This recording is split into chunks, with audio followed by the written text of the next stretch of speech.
Hindi namin ipakakasal ang aming mga anak na babae sa mga naninirahan sa lupaing ito.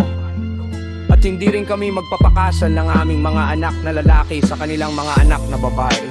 Kung ang mga tao rito sa lupain ay magdala ng paninda o anumang butil upang ipagbili sa araw ng pamamahinga, hindi kami bibili sa kanila sa araw ng pamamahinga o sa ibang banal na araw. Hindi rin kami magbubukas ng aming bukid sa ika-7 taon. At patatawarin namin ang anumang utang ng aming mga kababayan. Tinatanggap namin ang tungkuling ito. Magbibigay kami taon-taon ng 3 gramong pilak para sa paglilingkod sa templo ng aming alahaya.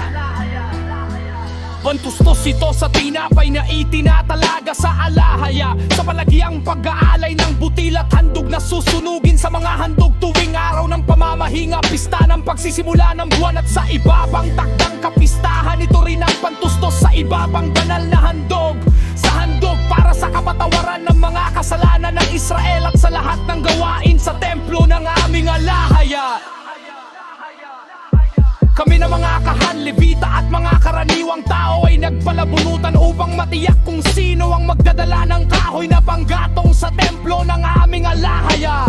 Sa itinakdang panahon bawat taon, ayon sa nasusulat sa kautusan, ng kahoy ay susunugin sa altar ni Yahweh na aming alahaya.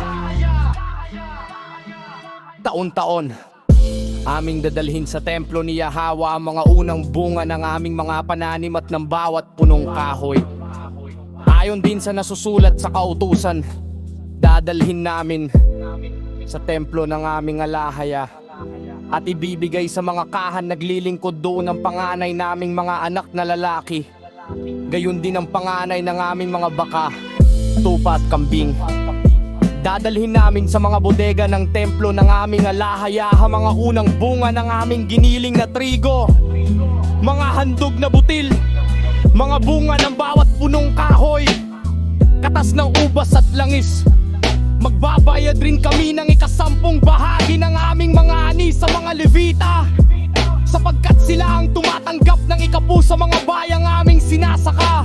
30 yates ang kahan mula sa lahi ni Aaron ang sasama sa mga levita kapag sila'y tumatanggap ng ika-10, at ang mga levita naman ay maghahandog ng ika-10 bahagi ng kanilang ika-10 sa templo ng aming alahaya sa mga bodega ng ingatang yaman. Sapagkat sa mga bodegang ito dapat dalhin ng mga Israelita at mga levita ang kanilang mga handog na trigo, katas ng ubas at langis. Dito rin nakalagay ang mga kagamitan sa santuwaryo.